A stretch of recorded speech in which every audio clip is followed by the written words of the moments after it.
Hi friends, welcome to అప్టెక్ jobs. Geography class మనం చెప్పుకునే ముందుగా ఆర్ఆర్బి ఎన్టీపీసీకి సంబంధించి మన అప్టెక్ జాబ్స్లో ఒక కోర్సుని మీకు అందుబాటులో తీసుకురావడం జరిగింది. ఈ కోర్సు యొక్క ప్రత్యేకత ఏంటంటే, ఈ ఆర్ఆర్బి ఎన్టీపీసీ కనుక మీరు పర్చేజ్ చేస్తే మీకు ఎస్ఎస్సి జీడీ జనరల్ డ్యూటీ కానిస్టేబుల్కి సంబంధించి కూడా మీకు కోర్స్ అనేది ఉచితంగా లభించడం అనేది జరుగుతుంది. అంటే దానికి ప్రత్యేకంగా ఉన్నటువంటి ఇంగ్లీష్ను కూడా ఈ కోర్సులోనే మనం యాడ్ చేయడం జరిగింది. కాబట్టి ఒక కోర్సు తీసుకుంటే మరొక కోర్సు మీకు ఉచితంగా వస్తుందన్నమాట.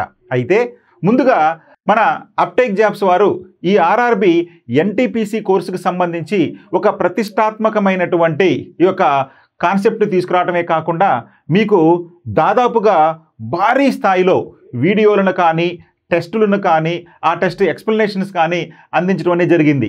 ఉదాహరణకు మన ఈ కోర్సులో భాగంగా టాపిక్ వైజ్ వీడియోలోని 900కు పైగా టాపిక్ వైజ్ వీడియోసు, అదేవిధంగా 7000కు పైగా స్లైడ్స్ ఆఫ్ మెటీరియలు, అదేవిధంగా టాపిక్ వైజ్ టెస్టులు దాదాపు 600, అంటే ఇక్కడ మీకు 10,000కు పైగా మీకు బిట్లు వాటి యొక్క ఎక్స్ప్లెనేషన్ కూడా ఉండబోతుంది ఈ యొక్క 600 టెస్టుల రూపంలో.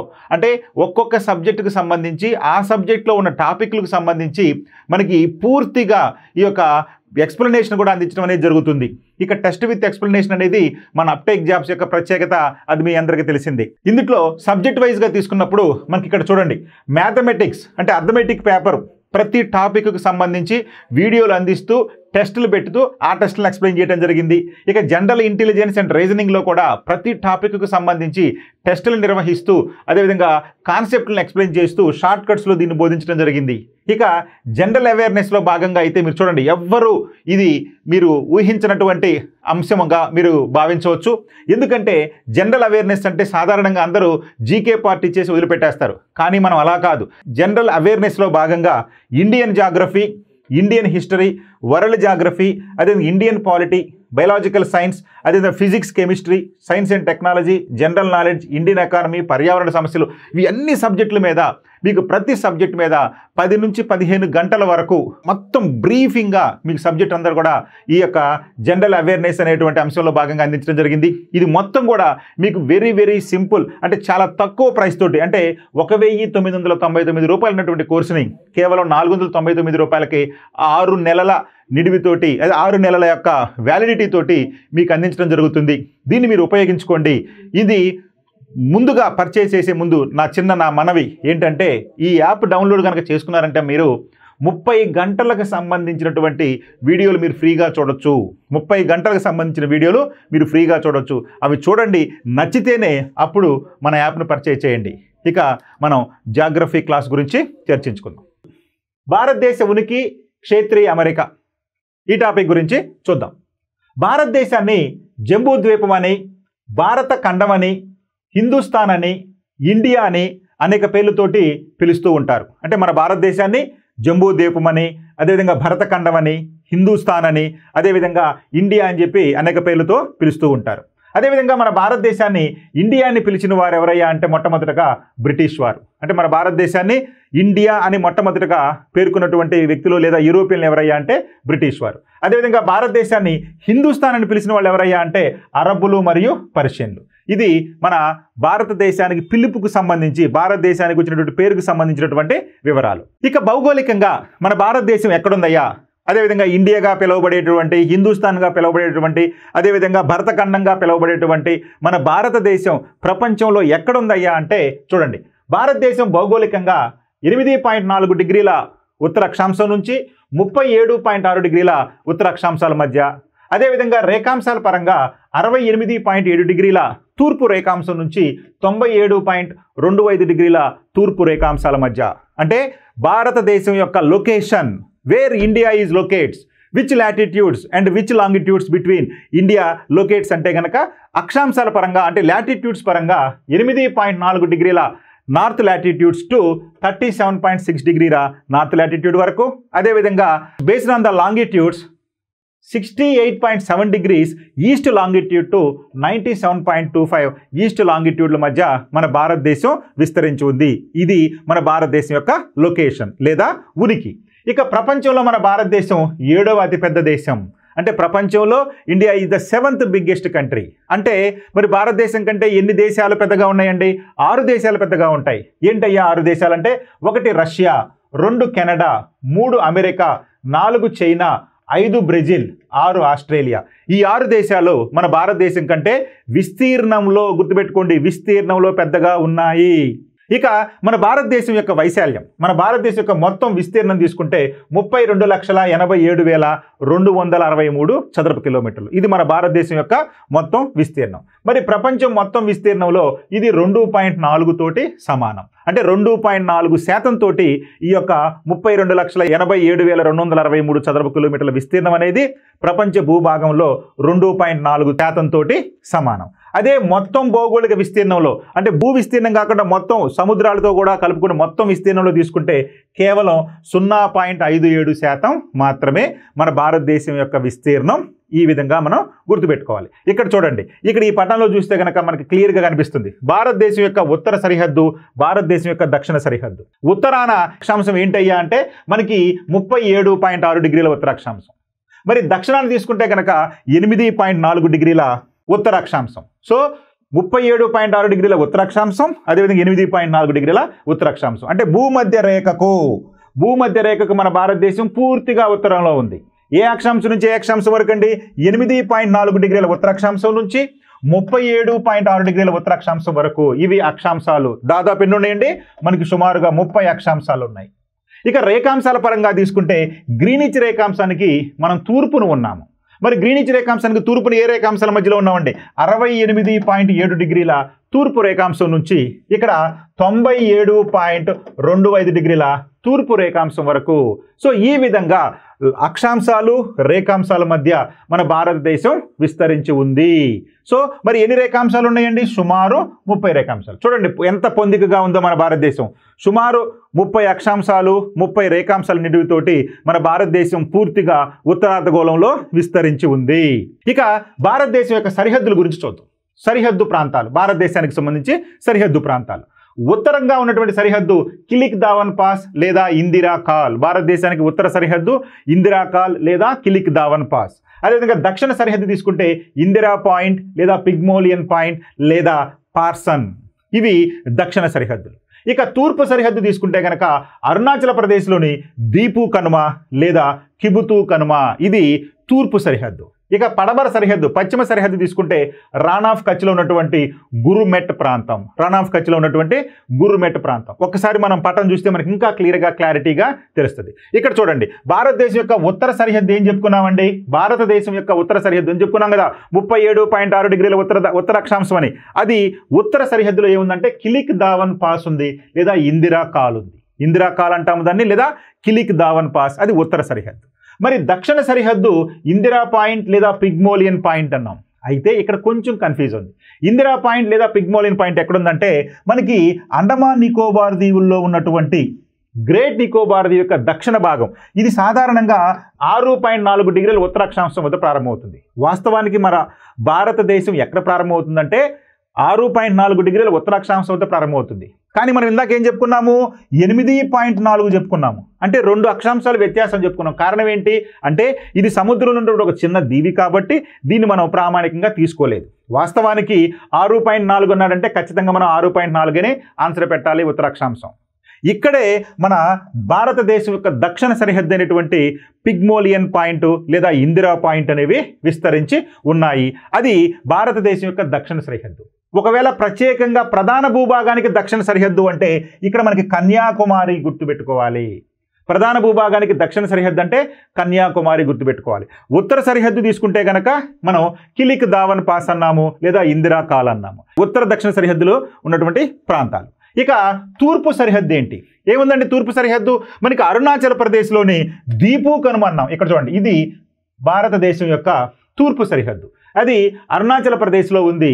మనకి భారతదేశం యొక్క తూర్పు సరిహద్దు. ఇక్కడే మన భారతదేశానికి సూర్యోదయం మొట్టమొదటిగా భారతదేశంలో సూర్యోదయం ఎక్కడ జరుగుతుందంటే ఈ దీపు కనుమ వద్దే జరుగుతుంది. ఎందుకంటే భారతదేశానికి తూర్పు సరిహద్దుగా ఉన్నటువంటి ప్రాంతం అది ఈ దీపు కనుమ, లేదు కిబుతు కనుమ అని కూడా అంటారు. ఇక పడమర సరిహద్దు, ఇక్కడ పశ్చిమ సరిహద్దు తీసుకుంటే గనక మనకి గుజరాత్ రాష్ట్రంలో ఉన్నటువంటి రాన్ ఆఫ్ కచ్లోని గురుమెట్ ప్రాంతం అనేది పడమర సరిహద్దు. సో ఈ విధంగా భారతదేశానికి సంబంధించినటువంటి ఉత్తర సరిహద్దు చెప్పుకున్నాం, దక్షిణ సరిహద్దు చెప్పుకున్నాం, పశ్చిమం, తూర్పు, అదేవిధంగా అక్షాంశాలు, రేఖాంశాలు మొత్తం కూడా మన భారతదేశం గురించి మనం ఇప్పుడు చెప్పుకోవడం జరిగింది. ఇక భారతదేశం యొక్క ఉత్తర దక్షిణ సరిహద్దుల మధ్య దూరం చెప్పుకున్నాం కదా. ఉత్తర సరిహద్దు చెప్పుకున్నాము, దక్షిణ సరిహద్దు చెప్పుకున్నాము. అయితే ప్రధాన భూభాగానికి చూసుకుంటాం. ఇప్పుడు భారతదేశం యొక్క ఉత్తర సరిహద్దు నుంచి దక్షిణ సరిహద్దుకి మధ్య దూరం తీసుకుంటే కనుక 3214 కిలోమీటర్లు. అదేవిధంగా తూర్పు పడమర సరిహద్దు, తూర్పు పడమర సరిహద్దు తీసుకుంటే కనుక మనకి పశ్చిమాన ఉన్నటువంటి గురుమెట్ ప్రాంతం చెప్పుకున్నాం కదండి. అదేవిధంగా కెబుతు కనుమ అనుకున్నాం కదా అరుణాచల్ ప్రదేశ్లో. సో ఈ అరుణాచల్ ప్రదేశ్ తూర్పు సరిహద్దు నుంచి పశ్చిమ సరిహద్దు తీసుకుంటే కనుక దీని దూరం 2933 కిలోమీటర్లు. ఉత్తర దక్షిణాలుగా మధ్య దూరం తీసుకుంటే 3214 కిలోమీటర్లు. తూర్పు పడమరలు తీసుకుంటే 2933 కిలోమీటర్లు. ఇది తూర్పు పడమరల ఉత్తర దక్షిణాల మధ్య మన భారతదేశంలో దూరం. ఇక భారత ప్రామాణిక కాలం 82.5 డిగ్రీల తూర్పు రేఖాంశం తీసుకోబడింది. అంటే భారతదేశం యొక్క ప్రామాణిక కాలం. ఇదేంటండి ప్రామాణిక కాలం అంటే ప్రపంచంలో ఒక్కొక్క దేశంలో ఒక్కొక్క ప్రామాణిక కాలాలు లేదా స్థానిక కాలాలు అనేవి ఉంటాయి. ప్రపంచం మొత్తం ఒకే కాలమండలాన్ని అనుసరించదు. ఎందుకంటే భూమి తన చుట్టూ తాను తిరిగేటప్పుడు సూర్యుని ఏ వైపునైతే పడుతూ ఉంటాడో భూమి వైపున దానిని పగలు అని, దాని అవతల వైపు సూర్యుడు ప్రసరించినటువంటి ప్రాంతాన్ని రాత్రి అని అనుకుంటాం. కాబట్టి ఈ పగలు రాత్రులు అనేవి అన్ని ప్రాంతాల్లో ఒకే రకంగా ఒకే సమయంలో సంభవించవు. కాబట్టి మనకి ఒక్కొక్క దేశము వాళ్ళ యొక్క దేశంలో ఉన్నటువంటి రేఖాంశాలను ఆధారంగా చేసుకుని ఒక ప్రామాణిక రేఖాంశాన్ని గుర్తించుకుంటారు. మనం కూడా మన భారతదేశం గుండా పోతున్నటువంటి 30 ప్రామాణిక రేఖాంశాలను తీసుకుని అందులో ఒక ప్రామాణిక రేఖాంశాన్ని మన ప్రామాణిక రేఖాంశంగా, దాన్నే మన స్థానిక కాలంగా కూడా మనం లెక్కించుకున్నాము. అదే 82.5 డిగ్రీల తూర్పు రేఖాంశం. మరి ఈ భారత కాలమానాన్ని ఉత్తరప్రదేశ్లోని మీర్జాపూర్లో ఉన్నటువంటి క్లాక్ టవర్ ఆధారంగా నిర్ణయించారు. సో ఈ విధంగా 82.5 డిగ్రీల తూర్పు రేఖాంశమైనటువంటి లేదా మన భారతదేశం యొక్క ప్రామాణిక రేఖాంశమైనటువంటి దానిని ఎలా గుర్తించారయ్యా అంటే ఉత్తరప్రదేశ్లో ఉన్నటువంటి మీర్జాపూర్లోని క్లాక్ టవర్ ఆధారంగా దీన్ని నిర్ణయించారు. అయితే ఈ ప్రామాణిక రేఖాంశం అనేది ప్రపంచ ప్రామాణిక రేఖాంశమైనటువంటి 0 డిగ్రీ రేఖాంశమైనటువంటి గ్రీనిచ్ రేఖాంశానికి 5.5 గంటల సమయం ముందు ఉంటుంది. ఎందుకని గ్రీనిచ్ రేఖాంశం నుండి తూర్పు వైపుకు వస్తుంటే ప్రతి రేఖాంశానికి 4 నిమిషాలు కలుపుకుంటూ ఉన్నప్పుడు అలాంటి సందర్భంలో 82.5 డిగ్రీలు రేఖాంశాన్ని మనం తీసుకున్నప్పుడు మనకి 330 నిమిషాలు కలుపుకోవాల్సి వస్తుంది. కాబట్టి 330 నిమిషాలు అంటే 5.5 గంటలు సమయం మనం ముందుంటాము. అయితే ఈ 82.5 డిగ్రీల రేఖాంశానికి సంబంధించిన అంశాలు ఇప్పుడు మనం చూద్దాం.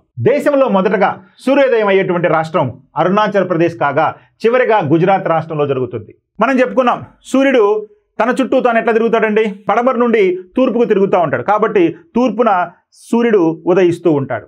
సూర్యుడు తూర్పునే ఉదయిస్తున్నాడనడానికి కారణం ఏంటయ్యా అంటే మన భూమి తన చుట్టూ తాను పడమర నుండి తూర్పుకు తిరుగుతూ ఉంటుంది. కాబట్టి తూర్పున ముందుగా సూర్యుడు కనిపిస్తాడు. కాబట్టి ముందుగా సూర్యుడు కనిపిస్తున్నాడు కాబట్టి మన భారతదేశం ఉన్నటువంటి ఈ తూర్పు సరిహద్దుగా ఉన్న Arunachal Pradesh sun rising state in India is Arunachal Pradesh అంట. అర్థమైందండి. సో ఈ విధంగా అరుణాచల్ ప్రదేశ్లో సూర్యుడు ఉదయించిన దగ్గర నుండి గుజరాత్లో సూర్యుడు ఉదయించే వరకు మధ్య ఎంత సమయం ఉంటుందయ్యా అంటే 2 గంటల వ్యత్యాసం ఉంటుంది. ఎందుకని చెప్పుకున్నాము, మన దేశంలో ఎన్ని రేఖాంశాలు ఉన్నాయండి, మనకి 30 రేఖాంశాలు ఉన్నాయి. ఈ 30 రేఖాంశాలకి ఒక్కొక్క రేఖాంశానికి 4 నిమిషాలు తీసుకున్నప్పుడు 120 నిమిషాల సమయం ఉంటుంది. అంటే మనకి ఎన్ని గంటలతో సమానం అండి, 2 గంటలతోటి సమానం. అంటే భారతదేశం యొక్క తూర్పు సరిహద్దు నుంచి పశ్చిమ సరిహద్దు మధ్య కాల వ్యత్యాసం ఎంత ఉంటుందయ్యా అంటే 2 గంటల వ్యత్యాసం ఉంటుంది. కానీ మన భారతదేశంలో మొట్టమొదటిగా సూర్యుడు ఎక్కడ ఉదయిస్తాడయ్యా అంటే తూర్పు సరిహద్దులో లేదా అరుణాచల్ ప్రదేశ్ రాష్ట్రంలో ఉదయిస్తాడు. చివరిగా ఎక్కడ ఉదయిస్తాడయ్యా అంటే గుజరాత్ రాష్ట్రంలో ఉదయిస్తాడు. ఇక భారతదేశం గుజరాత్ అరుణాచల్ ప్రదేశ్ల మధ్య 30 రేఖాంశాలతో విస్తరించి ఉన్నందున వీటి మధ్య కాల వ్యత్యాసం 2 గంటలు ఉంటుందని చెప్పి మనం చెప్పుకున్నాం. ఇక భారత కాలమానం గ్రీనిచ్ కాలమానం కంటే 5.5 గంటల ముందు ఉంటుంది. ఎందుకండి అంటే మనం తూర్పు వైపున ఉన్నాం కాబట్టి ప్రతి రేఖాంశాలకి 4 నిమిషాలు కలుస్తున్నాయి కాబట్టి మనకి 5:30 గంటలు గ్రీనిచ్ రేఖాంశం కంటే మనం ముందుంటాము.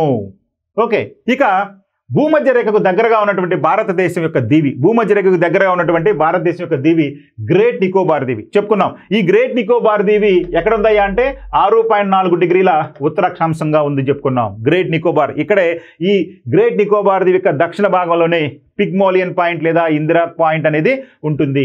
ఇక భారతదేశంలో విస్తీర్ణ పరంగా అతిపెద్ద జిల్లా తీసుకుంటే గుజరాత్లోని కచ్ జిల్లా, భారతదేశంలో విస్తీర్ణ పరంగా చిన్న జిల్లా తీసుకుంటే కనుక మనకి మాహీ జిల్లా. వాస్తవంగా ఇది కేరళ రాష్ట్రంలో ఉన్నప్పటికీ ఈ మాహీ జిల్లా అనేది దేనికి సంబంధించింది అంటే పుదుచ్చేరికి సంబంధించింది. అంటే పుదుచ్చేరికి సంబంధించి దాన్ని మనం పాండిచ్చేరి అనే వాళ్ళం, ఇటీవల కాలంలో పుదుచ్చేరిగా దాన్ని మార్చడం జరిగింది.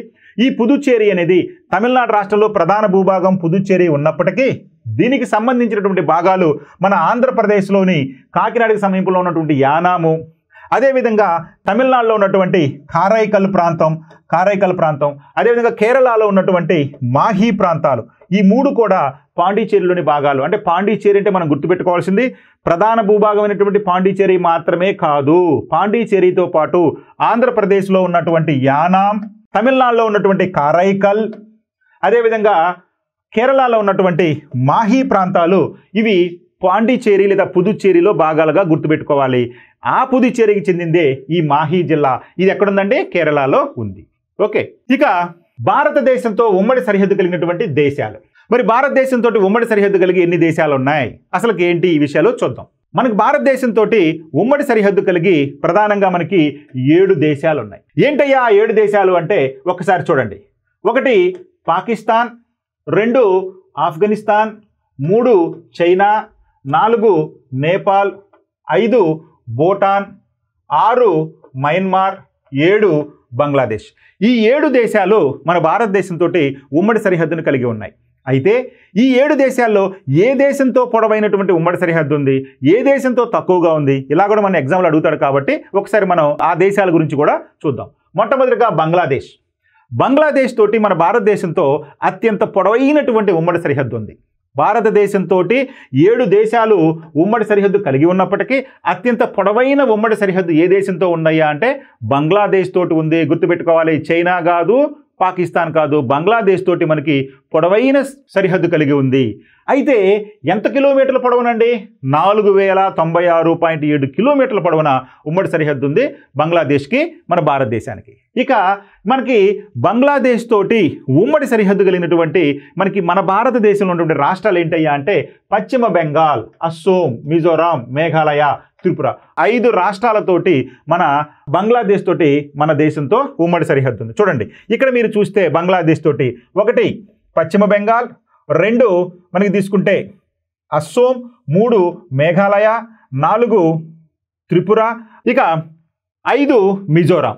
చూడండి ఇవన్నీ కూడా బంగ్లాదేశ్ తోటి మన దేశానికి సంబంధించినటువంటి 5 రాష్ట్రాలు ఉమ్మడి సరిహద్దుని కలిగి ఉన్నాయి. ఇక చైనా తోటి 2వ అత్యంత పొడవైన భూ సరిహద్దు కలిగినటువంటి దేశం ఏదయ్యా మన భారతదేశంతో అంటే చైనా తోటి మనకి ఎంత పొడవైనటువంటి ఉమ్మడి సరిహద్దు ఉందయ్యా అంటే 3488 కిలోమీటర్ల పొడవు ఉంది. మరి చైనా తోటి మనకి ఏ రాష్ట్రాలతోటి ఉమ్మడి సరిహద్దు ఉంది, ఏ కేంద్రపాలితంతో ఉమ్మడి సరిహద్దు ఉందంటే లడక్ తోటి ఇది కేంద్రపాలిత ప్రాంతంగా మార్చడం జరిగింది. సో లడక్ అనేటువంటి కేంద్రపాలిత ప్రాంతంతో చైనాకి మనకి ఉమ్మడి సరిహద్దు ఉంది. అదేవిధంగా హిమాచల్ ప్రదేశ్, ఉత్తరాఖండ్, సిక్కిం, అరుణాచల్ ప్రదేశ్ అంటే 4 రాష్ట్రాలు ఒక కేంద్రపాలిత ప్రాంతంతో చైనాతోటి మన భారతదేశంలో ఉన్నటువంటి ఈ రాష్ట్రాలు కేంద్ర ప్రాంతాలు ఉమ్మడి సరిహద్దును కలిగి ఉన్నాయి. ఇక పాకిస్తాన్ తోటి 3వ పొడవైన ఉమ్మడి సరిహద్దు ఉంది. దీని పొడవు 3223 కిలోమీటర్లు. ఇక రాజస్థాన్, గుజరాత్, పంజాబ్, జమ్మూ అండ్ కాశ్మీర్, లడక్, జమ్మూ కాశ్మీర్ ఉంది, లడక్ ఉంది. అంటే 2 కేంద్రపాలిత ప్రాంతాలు 3 రాష్ట్రాలతోటి పాకిస్తాన్ తోటి మనకి ఉమ్మడి సరిహద్దు ఉంది. ఇక 4వ దేశం నేపాల్ తోటి మనకి ఎంత పొడవైనటువంటి భూ సరిహద్దు ఉందయ్యా అంటే 1751 కిలోమీటర్లు. ఇది ఉత్తరప్రదేశ్, ఉత్తరాఖండ్, సిక్కిం, బీహార్, పశ్చిమ బెంగాల్ 5 రాష్ట్రాలతోటి ఉమ్మడి సరిహద్దు ఉంది ఈ యొక్క నేపాల్ తోటి. ఇక మయన్మార్ తోటి 1643 కిలోమీటర్ల పొడవైనటువంటి ఉమ్మడి సరిహద్దు ఉంది. అది నాగాలాండ్, అరుణాచల్ ప్రదేశ్, మణిపూర్, మిజోరాం 4 రాష్ట్రాలతోటి. ఇక భూటాన్ తోటి మనకి ఎంత పొడవైన ఉమ్మడి సరిహద్దు ఉందంటే 699 కిలోమీటర్లు. ఇది అస్సోం, సిక్కిం, పశ్చిమ బెంగాల్, అరుణాచల్ ప్రదేశ్ వంటి 4 రాష్ట్రాలతోటి ఉమ్మడి సరిహద్దు ఉంది. ఇక చివరిగా ఆఫ్ఘనిస్తాన్ తోటి మనకి ఒకే ఒక కేంద్రపాలిత ప్రాంతంతో ఉమ్మడి సరిహద్దు ఉంది, అది లడక్. ఆఫ్ఘనిస్తాన్ తోటి అతి తక్కువ పొడవైనటువంటి ఉమ్మడి సరిహద్దు ఉంది, అది కేవలం 106 కిలోమీటర్లు మాత్రమే. సో ఈ విధంగా మన భారతదేశ పటం కనుక మనం చూస్తే మనకి పాకిస్తాన్ తోటి ఇక్కడ నుంచి గుజరాత్ నుంచి తీసుకున్నప్పుడు లడక్ వరకు ఏ రాష్ట్రాలు వస్తాయి మనం ఒకసారి గుర్తుపెట్టుకోవాలి. అదేవిధంగా చైనా తోటి ఇక్కడ మనకి లడక్ నుంచి తీసుకుంటే కనుక ఏ దేశాలతో ఉమ్మడి సరిహద్దు ఉంది. అదేవిధంగా నేపాల్ దేశంతో ఏ దేశాలతో ఉమ్మడి సరిహద్దు ఉంది. అదేవిధంగా భూటాన్ తోటి ఏ విధంగా ఉమ్మడి సరిహద్దు ఉంది. అదేవిధంగా మయన్మార్ తోటి ఏ విధంగా ఉంది, బంగ్లాదేశ్ తోటి ఏ విధంగా ఉందో మీరు గుర్తుపెట్టుకోవాలి. Okay, right. ఇక భారతదేశంతో ఉమ్మడి సరిహద్దు ఉన్నటువంటి రేఖలేంటి? మన భారతదేశంతో ఉమ్మడి సరిహద్దులు ఉన్నటువంటి దేశాలను అనుకున్నాం కదండి. కొన్ని ప్రాంతాలలో కృత్రిమ సరిహద్దులు కూడా మనకు ఉన్నాయి, కొన్ని ప్రాంతాల్లో సహజ సరిహద్దులు కూడా ఉన్నాయి. అయితే కృత్రిమ సరిహద్దులను మనం బాగా గుర్తుపెట్టుకోవాలి. ఏంటయ్యా కృత్రిమ సరిహద్దులు అంటే? మెక్మోహన్ రేఖ, ఇది భారత చైనాల మధ్య ఉంది. మెక్మోహన్ రేఖ. డ్యూరాండ్ రేఖ, ఇది భారతదేశం ఆఫ్ఘనిస్తాన్ల మధ్య ఉంది. రాడ్ క్లిఫ్ రేఖ భారతదేశం పాకిస్తాన్ల మధ్య ఉంది. అదేవిధంగా డంకన్ పాస్ అనేటువంటిది అండమాన్ మరియు లిటిల్ అండమాన్ మధ్య ఉంది. అండమాన్ దీవుల్ని మనం 3 భాగాలుగా విభజిస్తాం, మధ్య అండమాను, ఉత్తర అండమాను, దక్షిణ అండమాన్ అని చెప్పి అండమాన్ దీవులకి. అదేవిధంగా లిటిల్ అండమాన్ అని కూడా చూపిస్తాం. అంటే అండమాన్ అండ్ నికోబార్ దీవులు ఉన్నాయి. అండమాన్ దీవుల్లో 3 దీవులు సమూహం ఉంటుంది, అది ఉత్తర అండమాను, మధ్య అండమాను, దక్షిణ అండమాను. అదేవిధంగా నికోబార్ దీవులు, నికోబార్ దీవుల్లో కూడా లిటిల్ నికోబార్, గ్రేట్ నికోబార్ అని చెప్పి 2 రకాలుగా ఉంటాయి. సో ఈ విధంగా అండమాన్ దీవులు మొత్తంలో కనుక మనం తీసుకుంటే డంకన్ పాస్ అనేది ఏ దీవుల మధ్య ఉంటుందంటే దక్షిణ అండమాను, లిటిల్ అండమాన్ మధ్య ఉంటుంది. ఇంకొక రకంగా చెప్పాలంటే అండమాన్ దీవులకి నికోబార్ దీవులకి మధ్యలో ఉందే ఈ డంకన్ పాస్. ఇక పంబన్ దీవి, ఈ పంబన్ దీవి ఎక్కడ ఉందండి? పాక్ జలసంధి, మన్నార్ సింధు శాఖ, ఆడమ్స్ బ్రిడ్జ్, రామసేతు ఇవన్నీ ఎక్కడ ఉన్నాయండి? భారతదేశం శ్రీలంకల మధ్యలో ఉన్నాయి. సో భారతదేశం శ్రీలంకల మధ్యలో మనకి పంబన్ దీవి ఉంది, పాక్ జలసంధి, మన్నార్ సింధు శాఖ, ఆడమ్స్ బ్రిడ్జ్, రామసేతు ఇవన్నీ కూడా ఏ దేశాల మధ్యలో ఉన్నాయంటే భారతదేశానికి శ్రీలంకకి మధ్యలో ఉన్నాయి, గుర్తుపెట్టుకోవాలి. నెక్స్ట్ మరికొన్ని సరిహద్దులు. 8 డిగ్రీ ఛానల్, 8 డిగ్రీల ఛానల్, ఇది లక్షద్వీపులు మాల్దీవులకు మధ్యలో ఉంది. లక్షద్వీపులకి అదేవిధంగా మాల్దీవులకి మధ్యలో 8 డిగ్రీ ఛానల్ అనేది ఉంది. ఇక ఫరక్కా బ్యారేజ్, ఇది భారతదేశం బంగ్లాదేశ్ల మధ్యలో ఉంది. తీన్ బీగా కారిడార్ అనేది భారతదేశం బంగ్లాదేశ్ల మధ్యలో ఉంది. గ్రేట్ ఛానల్ అనేది అండమాన్ మరియు ఇండోనేషియాల మధ్యలో ఉంది. 9 డిగ్రీ ఛానల్ సుహేలి మరియు మినికాయ్ దీవుల మధ్యలోనే ఉంది, ఇది కూడా లక్షద్వీపుల ఏరియాలోనే, అరేబియా సముద్రంలోనే, అది 9 డిగ్రీ ఛానల్. ఇక సర్క్రీక్ వివాదం అనేది ఏ దేశాల మధ్యలో ఉందయ్యా అంటే భారతదేశం పాకిస్తాన్ మధ్యలో ఉంది సర్క్రీక్ వివాదం. అదేవిధంగా సియాచిన్ గ్లేషియర్ అనేది, సియాచిన్ హిమానీ నదం, గ్లేషియర్ అంటే హిమానీ నదం, ఇది భారతదేశం పాకిస్తాన్ మధ్యలో ఉంది. ఇక ప్రధానంగా 10 డిగ్రీ ఛానల్ తీసుకుంటే అండమాన్ దీవులు నికోబార్ దీవుల మధ్యలో ఉంది. సో అండమాన్ దీవులు నికోబార్ దీవుల మధ్యలో ఉండేదే మనకి ఈ యొక్క 10 డిగ్రీ ఛానల్. Okay, right. ఇక భారతదేశంలో తీర ప్రాంతాలు కలిగినటువంటి రాష్ట్రాలు, భారతదేశంలో తీర ప్రాంతాన్ని కలిగినటువంటి రాష్ట్రాలండి. భారతదేశానికి తీర ప్రాంతం కలిగి ఉన్నాయండి 9 రాష్ట్రాలు ఉన్నాయి. ఆ 9 రాష్ట్రాల్లో ముందు తూర్పు తీరంలో ఉన్నటువంటి రాష్ట్రాలు, తూర్పు తీరంలో ఉండే రాష్ట్రాల సంఖ్య ఎంత అండి? 4. తూర్పు తీరంలో మనకి 4 రాష్ట్రాలు ఉన్నాయి. ఏంటండి ఆ 4 రాష్ట్రాలు? చూడండి, 1 పశ్చిమ బెంగాల్, 2 ఒడిస్సా, 3 ఆంధ్రప్రదేశ్, 4 తమిళనాడు. ఈ 4 మనకి తూర్పున ఉన్నటువంటి ప్రధానమైనటువంటి తూర్పు తీర రాష్ట్రాలు. ఈ తూర్పు తీర రాష్ట్రాలతో పాటు తూర్పు తీరంలో మనకి బంగాళాఖాతంలో అండమాన్ దీవులు ఉన్నాయి. బంగాళాఖాతంలో మనకి అండమాన్ దీవులు కూడా ఇటువైపునే ఉన్నాయి. ఇకపోతే మరొకటి పుదుచ్చేరి, పాండుచేరి కూడా కేంద్రపాలిత ప్రాంతం కాబట్టి పాండుచేరి కూడా మనకి తూర్పు ప్రాంతంలోనే ఉంది. సో ఈ విధంగా తూర్పు ప్రాంతంలో ఈ రాష్ట్రాలు ఉన్నాయి. అయితే ఏ రాష్ట్రానికి ఎంత పొడవైనటువంటి సముద్ర సరిహద్దు ఉందో చూద్దాం. పశ్చిమ బెంగాల్, పశ్చిమ బెంగాల్కి ఎంత పొడవైనటువంటి సముద్ర సరిహద్దు ఉందయ్యా అంటే 157.5 కిలోమీటర్ల పొడవైనటువంటి సముద్ర సరిహద్దు ఉంది. ఈ పశ్చిమ బెంగాల్ తీర ప్రాంతాన్ని వంగ తీరము అంటారు. ఇక ఒడిశా తీరాన్ని ఉత్కల తీరం అంటారు. ఒడిశాలో 476.4 కిలోమీటర్ పొడవైనటువంటి సముద్ర సరిహద్దు ఉంది. ఇక ఆంధ్రప్రదేశ్, దీన్ని సర్కారు తీరము అంటారు. ఆంధ్రప్రదేశ్ యొక్క దక్షిణ భాగంలో దక్షిణ కోస్తా ఆంధ్రాలకు తీసుకుంటే కనుక దాన్ని కోరమాండల తీరం అని కూడా అంటారు. సో ఈ విధంగా ఆంధ్రప్రదేశ్ రాష్ట్రంలో 973.7 కిలోమీటర్ల పొడవైనటువంటి మనకి సముద్ర సరిహద్దు ఉంది. స్థూలంగా మనం జనరల్గా 974 కిలోమీటర్లు అనుకుంటాం. ఇదే భారతదేశంలో గుజరాత్ తర్వాత అత్యంత పొడవైనటువంటి తీరరేఖ కలిగినటువంటి రాష్ట్రం. అంటే భారతదేశంలో అత్యంత పొడవైనటువంటి తీరరేఖ కలిగిన రాష్ట్రాల్లో గుజరాత్ మొదటి స్థానంలో ఉంటే రెండో స్థానంలో ఆంధ్రప్రదేశ్ ఉంది. ఇక ఆంధ్రప్రదేశ్ మనం తీసుకుంటే తూర్పు తీరంలో అత్యంత పొడవైన సముద్ర సరిహద్దు కలిగిన రాష్ట్రం ఏదంటే మనం ఆంధ్రప్రదేశ్ని గుర్తుపెట్టుకోవాలి. గుర్తుపెట్టుకోండి, అడిగే ప్రశ్నను బట్టి మన సమాధానం ఉండాలి. ఇక తమిళనాడు తీరాన్ని కోరమాండల తీరం అంటారు. తమిళనాడులో మనకి 906.9 కిలోమీటర్ల పొడవైనటువంటి సముద్ర సరిహద్దు ఉంది తమిళనాడుకి. ఇక అండమాన్ నికోబార్ దీవులకి అతిపెద్ద దీవులైనటువంటి అండమాన్ నికోబార్ దీవుల్లో 1962 కిలోమీటర్ల పొడవైనటువంటి సముద్ర సరిహద్దు ఉంది. చూడండి, అన్నిటికంటే అంటే గుజరాత్ కన్నా కూడా అత్యంత పొడవైనటువంటి సముద్ర సరిహద్దు ఈ అండమాన్ నికోబార్ దీవులకు ఉంది, ఎందుకంటే పెద్ద దీవులు కాబట్టి. ఇక పుదుచ్చేరి ప్రాంతాన్ని తీసుకుంటే కనుక కేవలం 47.6 కిలోమీటర్ల పొడవైనటువంటి సముద్ర సరిహద్దు ఉంది. ఓకే, ఇక పశ్చిమ తీరంలో ఉన్నటువంటి తీర రాష్ట్రాలు, పశ్చిమ తీరంలో ఉన్నటువంటి రాష్ట్రాలు. మరి పశ్చిమ తీరంలో ఎన్ని రాష్ట్రాలు ఉన్నాయండి? 5 రాష్ట్రాలు ఉన్నాయి. తూర్పు తీరంలో 4 రాష్ట్రాలు ఉంటే పశ్చిమ తీరంలో 5 రాష్ట్రాలు ఉన్నాయి. మరి 5 రాష్ట్రాలు ఏంటండి? పశ్చిమ తీరంలో ఉన్న 5 రాష్ట్రాలు తీసుకుంటే మరలా గుజరాత్, మహారాష్ట్ర, కర్ణాటక, గోవా మరియు కేరళ. సో ఈ విధంగా 5 రాష్ట్రాలు ఉన్నాయి. సో 5 రాష్ట్రాలు పశ్చిమ తీరంలో ఉన్నాయి. ఈ 5 రాష్ట్రాలతో పాటు అరేబియా సముద్రంలో లక్షద్వీపులు అనేవి కూడా ఉన్నాయి. అరేబియా సముద్రంలో లక్షద్వీపులని, అదేవిధంగా ఇటు గుజరాత్ ప్రాంతంలో తీసుకుంటే కనుక డామన్ డయ్యూ అండ్ దాద్రా నగర్ హవేలీలు కూడా మనకి కేంద్రపాలిత ప్రాంతాలు మనకి సముద్ర తీరాన్ని కలిగి ఉన్నాయి. అయితే వాటి యొక్క వివరాలు చూద్దాం. గుజరాత్ తీర ప్రాంతాన్ని ఏమంటారయ్యా అంటే కైత్వార్ తీరము అంటారు. ఇక్కడ 1214.7 కిలోమీటర్ల పొడవైనటువంటి సముద్ర సరిహద్దు ఉంది. ఇదే దేశంలో అత్యంత పొడవైనటువంటి సముద్ర సరిహద్దు కలిగినటువంటి రాష్ట్రం. ఇకపోతే మహారాష్ట్ర తీరాన్ని కోంకన్ తీరము అంటారు. ఇక్కడ 652.6 కిలోమీటర్ల పొడవైనటువంటి సముద్ర సరిహద్దు ఉంది. గోవా తీరాన్ని కూడా కోంకన్ తీరమే అంటారు. ఇక్కడ మనకి 101 కిలోమీటర్ల పొడవైనటువంటి సముద్ర సరిహద్దు ఉంది. కర్ణాటక రాష్ట్రం తీర ప్రాంతాన్ని కెనరా తీరం అంటారు. ఇక్కడ 280 కిలోమీటర్ల పొడవైనటువంటి సముద్ర సరిహద్దు ఉంది. కేరళ తీరాన్ని మలబార్ తీరం అంటారు. ఇక్కడ 569.7 కిలోమీటర్ల పొడవైనటువంటి సముద్ర సరిహద్దు ఉంది. లక్షద్వీపుల యొక్క సముద్ర సరిహద్దు పొడవు తీసుకుంటే 132 కిలోమీటర్లు, ఎందుకంటే చిన్న దీవులు కాబట్టి అక్కడ 132 కిలోమీటర్ల పొడవైనటువంటి సముద్ర సరిహద్దే ఉంది. ఇక డామన్ డయ్యూ తీసుకుంటే కనుక కేవలం 42.5 కిలోమీటర్ల పొడవైనటువంటి సముద్ర సరిహద్దు ఉంది. ఈ మొత్తం తూర్పు తీరము, పశ్చిమ తీరములో ఉన్నటువంటి 9 రాష్ట్రాలు, అదేవిధంగా కేంద్రపాలిత ప్రాంతాలైనటువంటి అండమాన్ దీవులు, నికోబార్ దీవులు, పుదుచ్చేరి మరియు డామన్ డయ్యూలు అన్నింటినీ కలిపితే మన దేశంలో ఎంత పొడవైనటువంటి సముద్ర సరిహద్దు ఉందయ్యా అంటే మనకి 7516.16 కిలోమీటర్ల పొడవైనటువంటి సముద్ర సరిహద్దు ఉంది మన భారతదేశానికి.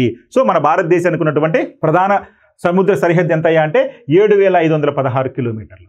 మరి ప్రధాన భూభాగానికి ఈ 9 రాష్ట్రాలు తీసుకుంటే 6100 కిలోమీటర్ల పొడవైనటువంటి సముద్ర సరిహద్దు ఉంది. అంటే ప్రధాన భూభాగానికి మనకి 6100 కిలోమీటర్ల పొడవైన సముద్ర సరిహద్దు ఉంటే దీవులతో గడు కలుపుకుంటే 7516 కిలోమీటర్ల పొడవైనటువంటి సముద్ర సరిహద్దు కలిగి ఉంది. ఓకే, నెక్స్ట్ ఇక దేశంలో కేంద్రపాలిత ప్రాంతాలు. దేశంలో ఉన్నటువంటి కేంద్రపాలిత ప్రాంతాలండి. దేశంలో కేంద్రపాలిత ప్రాంతాలు అంటే ప్రస్తుతం 8 కేంద్రపాలిత ప్రాంతాలు ఉన్నాయి. ఢిల్లీతో కలుపుకొని ప్రధానంగా 8 కేంద్రపాలిత ప్రాంతాలు ఉన్నాయి. దీనికి సంబంధించి కొన్ని కన్ఫ్యూజన్ అనేది ఉంది. ఏంటి ఆ కన్ఫ్యూజన్ అంటే ఒక్కోసారి 8 అన్నారు, ఇంకోసారి 9 అంటున్నారు. ఇదేంటి సార్ 9 ఏంటి 8 ఏంటి, ఎక్కడ ఈ వ్యత్యాసం వచ్చింది అంటే ఒక్కసారి విపులంగా చెప్పడం కోసం నేను తయారు చేయడం జరిగింది.